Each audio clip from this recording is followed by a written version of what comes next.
4 दिवसीय विराट किसान मेला का आयोजन 17 मार्च से 20 मार्च तक देवीपाटन मंडल के बहराइच जिले में आयोजित किया गया, जिसमें देवीपाटन मंडल के 4 जिले गोंडा, बलरामपुर, श्रावस्ती और बहराइच के किसानों ने इस मेले में शिरकत की। यह मेला कई मायनों में पूर्वी अवध के खेती किसानी को जानने का एक अच्छा माध्यम था। अनेक स्टॉलों पर घूमते हुए यह लगा कि बहराइच का यह इलाका कई मामलों में समृद्ध है। हरी भरी सब्जियां देखकर मन को एक अलग तरीके की खुशी मिल रही थी। एक स्टॉल पर एक बड़ा सा कोहड़ा और एक बहुत बड़ी गोभी रखी हुई थी। पता लगा यह बहराइच के डीएम डॉक्टर दिनेश चंद्र की बागवानी से आई है। आलू की अनेक प्रजातियां और साइज यहां देखने को मिले। आलू और टमाटर को मिलाकर एक नए पौधे की ग्राफ्टिंग की गई, जिसे पोमेटो नाम दिया गया। इस मेले में आए जैविक खेती के पितामह किसान शिवशक्ति सिंह से हमने बातचीत की। शक्तिनाथ सिंह, बेगमपुर, विकासखंड चितौरा, बहराइच। तो आपने पढ़ाई करने के बाद खेती शुरू की या खेती आप पारंपरिक तौर पर करते ही रहे? पारंपरिक तौर पर खेती करते हैं। क्या क्या किया उसमें आपने? सुगंधीय औषधीय पौधों की खेती और फूलों की खेती भी करते हैं, जैसे ग्लेडियोलस हुआ, जरबेरा हुआ, और औषधीय खेती में। औषधीय खेती का क्या लाभ हुआ आपको? आपने कितना लाभ या क्या परेशानियां रही जिनका आपने सामना किया? मार्केट की दिक्कत,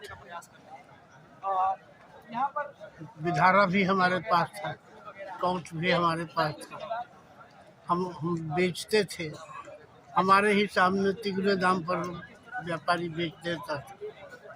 दिक्कत मैंने आपने स्थानीय स्तर पर पैदा किया तो आपको वहीं देना पड़ा? हाँ, लखनऊ बेचते थे जी। और आप खुले मार्केट में नहीं बेच पाए? खुले मार्केट में कोई लेने वाला ही नहीं। जैसा सुगंधा है, बिदारी कंद है, सर्पगंधा है, जिसको पागल बोटी हम कहते हैं, ये सब हमने किया। अब आप क्या कहते हैं, जैसे इतनी सारी चीजें हैं, किसान अभी भी दरिद्र गरीबी में जी रहा है, इस पूरी स्थिति को लेकर आप क्या कहेंगे? देखिए, संपत्ति और संपदा दो चीजें हैं। हम संपदा के मालिक हैं, हम कच्चा मटेरियल पैदा करते हैं और जो लोग उसको रूपांतरित करके बेचते हैं वो 5 गुना मुनाफा कमाते हैं। आपको क्या लगता है कि कोई ऐसी व्यवस्था बननी चाहिए जो किसानों के साथ सीधे उपभोक्ताओं तक जाए? उद्यान विभाग से जो सामान मिलता है, लहसुन काफ़ी महंगा मिलता है और उत्पादन उसका बाजार में 20 रुपये से ज़्यादा मिलता नहीं है। बीज बहुत महंगा मिलता है। ये सारी दिक्कतें हैं और फ्री में मिलता है। आपने इतना काम किया औषधि खेती और दूसरे मामलों में, आपको कभी कोई सम्मान, कोई पुरस्कार प्राप्त हुआ? पुरस्कार तो चले जाते हैं कि कम से कम 10 किलो होगा, बहुत है। हमारे यहाँ मुख्य सचिव दुर्गा शंकर मिश्र भी आकर के सब हमको सम्मानित किए। पूर्व प्रधानमंत्री चंद्रशेखर जी आके सम्मानित किए। इसके पहले यहाँ के जिलाधिकारी थे अजय दीप सिंह, उन्होंने सम्मानित किया। और अभी उद्यान के मंत्री आए थे, उन्होंने भी सम्मानित किया। सब है। अब थोड़ा सा अवस्था ज़्यादा होने के नाते सारा चीज़ हमने अपने बच्चों को सौंप दिया और जुबान में थोड़ा सा लकवा की शिकायत है, इसलिए बोलने में दिक्कत आती है, कमजोरी भी। एक अंतिम बात कि ये सब देखते हुए, इन स्थितियों को और ये पुरस्कृत होते हुए भी आप जो बता रहे हैं कि किसान अपनी उपज का सही दाम मिल नहीं पाता उसको, नहीं, तो आप क्या कहेंगे? जैसे इस सरकार से अगर आपको कहना हो, अपनी शिकायत दर्ज करनी हो, तो क्या कहेंगे? कुछ तो बोनसाई हम लगाए थे, फाइकस प्रजाति के, बरगद है, पीपल है, पाकड़ है, उसमें अच्छा पैसा मिला। ग्राफ्टिंग ये करते थे, शौक था, मगर लोग फ्री के आदी हो गए, मुफ्त में दे दीजिए उनको। बोगनवेलिया वगैरह जो हम बनाते हैं उसमें पैसा अच्छा मिलता है, बाकी मार्केट लोग कहते हैं भाई इसको ले जाएंगे तो क्या होगा, मार्केट नहीं मिलता। आगे बढ़ने पर हमें शहद का स्टॉल दिखा, जहां पर कई तरह के स्वाद वाला शहद था, जैसे जामुन, अजवाइन या तुलसी के फ्लेवर वाला। उत्पादक ने हमें शहद खाने को दिया ताकि हम उसका जायका ले सकें। उन्होंने बताया कि वास्तव में वे मधुमक्खियों के फूलों का रस चूसने के लिए तुलसी, अजवाइन और दूसरे पौधों पर जाने के लिए वातावरण मुहैया कराते हैं। हमने उनसे विस्तार से बातचीत की।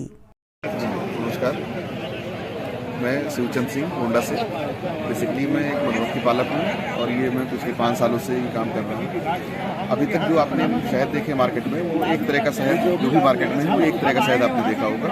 बाज़ार में जो भी मिलने वाले शहद हैं उसमें बहुत सारी मिलावट और इस तरह की चीज़ें होती हैं जो कि आपको जिस काम से ले रहे हैं, जिस पर्पज़ से, वो आपका पूरा नहीं होता, बल्कि नुकसान करता है फ़ायदे के लिए। यहाँ पे हमारे पास नेचुरल फार्मिंग द्वारा तैयार किया गया शहद है। जैसे कि आप ये देखेंगे कि पर्टिकुलर जामुन के फूल से निकाला गया शहद है, जामुन का शहद। जामुन का शहद अगर आप लेते हैं तो ये एक ऐसा अकेला मीठा पदार्थ है जो कि आप डायबिटीज में ले सकते हैं, क्योंकि जामुन में प्रॉपर्टी होती है कि ये शुगर लेवल को कम करता है। इसी प्रकार हमारे पास बहुत सारे शहद हैं जो कि आपके जो है आयुर्वेद में बहुत सारा रोल है उनका, जैसे कि तुलसी का शहद हमने निकाला, जामुन है, यूकलिप्टस है, आपका जो है सरसों हनी भी हमारे पास है, अलग अलग फूलों का, अजवाइन का शहद है। तो बहुत सारी वैरायटीज़ के अलग अलग जगह पे हम लोग जाके और वहाँ उस क्षेत्र में उन फूलों के पास जाके मक्खियों को ले जाते हैं और शहद उत्पादन करते हैं। तो लोगों में बहुत सारे बेनिफिट हैं और बहुत ज़्यादा लोग इस चीज़ को पसंद कर रहे हैं, क्योंकि पूरी तरीके से नेचुरल है और जैविक है। नियर अबाउट पिछले 5 सालों से जो है ये काम हम कर रहे हैं। और मैं गया था उद्यान विभाग, तो उन्होंने हमें एक राय दिया कि जो है आप इस तरह से ये काम आप करें, शुरू करें। तो शुरुआत में मैंने 5 वन पालन से शुरू किया था और उद्यान विभाग के सहयोग से, गवर्नमेंट के सहयोग से जो है हमारा ये फार्म जो है बढ़ता गया और अब इस समय हमारे पास जो है 250 मौन पालन कॉलोनी है इसमें। तो इसमें गवर्नमेंट का भी बहुत बड़ा हाथ है। गवर्नमेंट ने हर तरह से सपोर्ट किया है। 40 कुंटल उत्पादन हमारा इस साल रहा है, जिसमें हमें प्रथम पुरस्कार भी प्राप्त हुआ है। उद्यान विभाग गोंडा से जो है करीब 50 बॉक्सेस का सब्सिडी जो है गवर्नमेंट की तरफ से जो है करीब तकरीबन आ जाता है 88,000 रुपये। ये हमें प्राप्त हुआ है पिछले साल। आगे क्या योजना है आपकी इस काम को और कितनी दूर तक ले जाएंगे? भविष्य में अभी इधर 5 सालों में देखा जाए तो हमने जो 50 बॉक्स से 250 बॉक्स जो किया है, तो ये ग्रोथ ही है। और आगे हम ये मानते हैं कि आने वाले समय में हमारा अपना एक ब्रांड हो, हमारी एक पैकिंग हो और घर घर जो है लगभग हर सभी के पास हमारा शहद पहुँचे। कितना खर्चा आता है, जैसे कितने क्वांटिटी है उसमें? ये हमारा जो है ये ½ kg की पैकिंग है। अच्छा, हाँ। तो कितनी लागत आ जाती है इसको करने में? जी, ½ kg की पैकिंग है। ये हमारा जो है प्राइस इसका 300 रुपये है हमारे। लागत कितनी आती होगी? लगभग 250। शहद का जो लैब टेस्ट है वो मुंबई में ही केवल है। जैसे दूध का आप देखेंगे तो घर घर आपको लैब टेस्ट मिल जाएगा, जो है लैक्टोमीटर आपको हर दुकानों पर मिल जाएंगे आपको इजीली। मगर पर्टिकुलर शहद के लिए जो है आसान नहीं है ये इस तरह से। तो चूँकि हम लोग फार्मर हैं, किसान हैं, तो लैब टेस्ट नहीं, मगर हाँ ये है कि ये रॉ हनी है। रॉ हनी का अपना एक जो है ये घर एक जो इसका प्रोसेसिंग होता है, यानी तरीके से जो नेचुरल विधि है पाश्चात्य संस्कृति की जो है उसी के द्वारा हम लोग इसको प्रोसेसिंग करते हैं। बाकी कोई मशीनरी नहीं है हमारे पास इसको प्रोसेस करने की। मशीनरी में एक नुकसान भी है, क्योंकि मशीनरी में क्या होता है ना कि शहद को गर्म किया जाता है और गर्म करने पे शहद की जो गुणवत्ता है वो कम हो जाती है उसकी।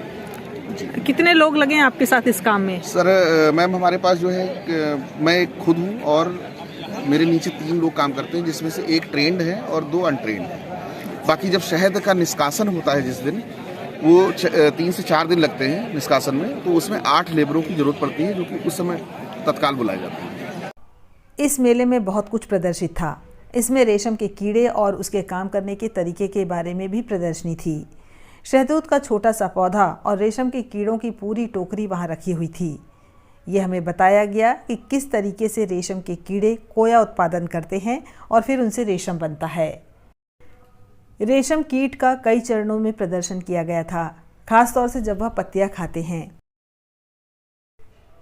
मेले के उद्घाटन के लिए आए देवीपाटन मंडल के उद्यान उपनिदेशक डॉक्टर डी.के. वर्मा ने अपनी बातचीत में इस मेले के आयोजन का उद्देश्य विस्तार से बताया। इस प्रदर्शनी का क्या उद्देश्य है जो यहाँ पर आयोजित है?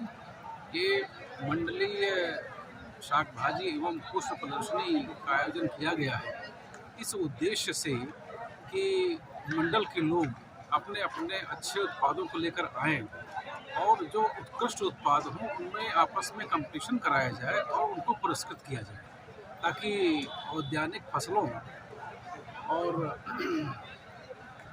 शाक भाजी के प्रति लोगों का उत्साह बढ़े और उसका प्रचार प्रसार हो। किसानों को यहाँ प्रदर्शित करने से ऐसा कौन सी सहूलियत जो मिलती है? काश्तकार यहाँ पर आते हैं उनका प्रदर्शन लगाया गया है, नंबर दिया गया है और जिनका प्रदर्शन उत्कृष्ट होगा, अच्छा होगा, उनको फर्स्ट सेकंड थर्ड का अवार्ड दिया जाएगा।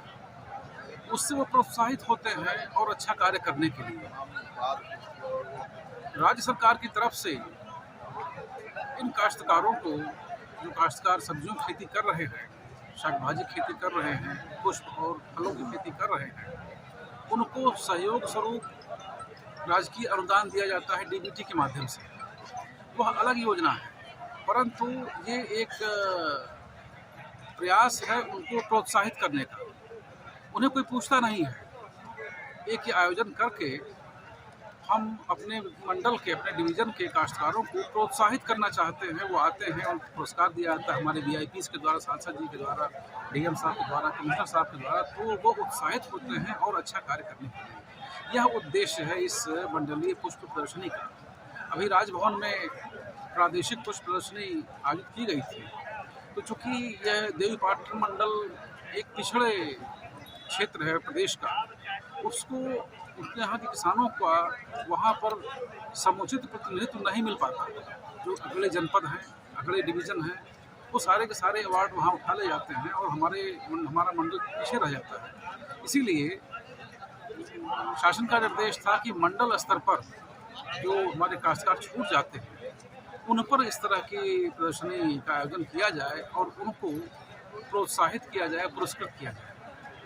ये उद्देश्य है मंडलीय शाक भाजी एवं पुष्प प्रदर्शनी का। इसका नाम केवल पुष्प प्रदर्शनी है, लेकिन इसमें मैंने देखा बहुत सारे ऐसे लुप्तप्राय अनाज भी प्रदर्शित हो रहे हैं जिनका नाम अब आमजन जानते ही नहीं। मसलन सावा अभी यहाँ हमने देखा। जनपद बहराइच में एक किसान मेला का स्वरूप दिया गया है, उसी का एक हिस्सा है मंडलीय पुष्प एवं शाक भाजी पुष्प प्रदर्शनी। जो आप ये पूरा आयोजन है, यह मंडलीय और यह जनपदीय किसान मेला है। इसमें कृषि विभाग से जुड़े हुए लोग भी आए हुए हैं, जैसा कि आपने कहा, बताया स्वयं कि ऐसे रेयर अनाज हैं जो आमतौर पर लुप्त प्राय हो चुके हैं। रागी, सावा, कोदो, इस तरह के भी प्रदर्शन लगाए गए हैं और इनकी खेती हमारे ज़िले में हो रही है। लगभग सारे जनपदों में कुछ न कुछ खेती हो रही है और सरकार उसको बढ़ावा भी दे रही है। इस समय एक कार्यक्रम भी चल रहा है श्री अन्न करके, इसमें कि मोटे अनाजों को बढ़ावा दिया जा रहा है, उनका कंजम्पशन बढ़े, और कंजम्पशन बढ़ेगा तो किसानों की आय बढ़ेगी, किसान पैदा करेंगे। वर्तमान में इनका चूँकि ये लुप्त प्राय है, परंतु जो हमारे स्वास्थ्य पोजीशन है, स्वास्थ्य स्थिति है, उसमें इन सब का महत्व बढ़ा है, डिमांड बढ़ी है। इसीलिए इसको जो है प्रदर्शित किया गया है ताकि किसान और इसको उगाएं और इसका जो है लाभ उठाएं। मेले में लगे हुए स्टॉल पर अच्छी खासी भीड़ थी। वहीं मौजूद बहराइच के जिला उद्यान अधिकारी दिनेश चौधरी से भी हमारी बातचीत हुई। उन्होंने बताया 4 दिनों के इस आयोजन में मंडल के चारों जनपद से किसान शामिल हो रहे हैं। हम लोगों ने उनसे संपर्क करके यहां आने की गुजारिश की और काफ़ी किसान जो कि उन्नत किसान माने जाते हैं लेकिन इस पिछड़े जनपद में कहीं खो गए हैं, उन्होंने इस मेले में शिरकत की। किसान अपने अपने उत्पाद लेकर यहाँ आए हुए हैं और उन्होंने अपने अपने स्टॉल में उसे रखा है। मैं दिनेश चौधरी, जिला उद्यान अधिकारी श्रावस्ती। यह 4 दिनों का आयोजन है। 17, 18, 19, 20 मंडल के चारों जनपद में किसानों से संपर्क करके जो है सबको सूचित कर दिया गया था कि अपने अपने जो भी उत्पाद हैं वो लेकर के इस प्रदर्शनी में आए, उनको सम्मान देकर प्रोत्साहित किया जाएगा। तो क्या किसानों ने स्टॉल किराए पर लिए हैं या कृषि विभाग? नहीं, ये विभाग की तरफ से जो है उनको अलॉट किया गया है। इस प्रकार मेले में फलों, सब्जियों और फूलों की नई विकसित हुई प्रजातियों के साथ ही कुछ अन्य उत्पाद जैसे शहद इत्यादि के बारे में भी जानकारी मिली। अशोका पोस्ट रिहा, जिला बहराइच, उत्तर प्रदेश, चित्तौरा ब्लॉक से, लालमणि से।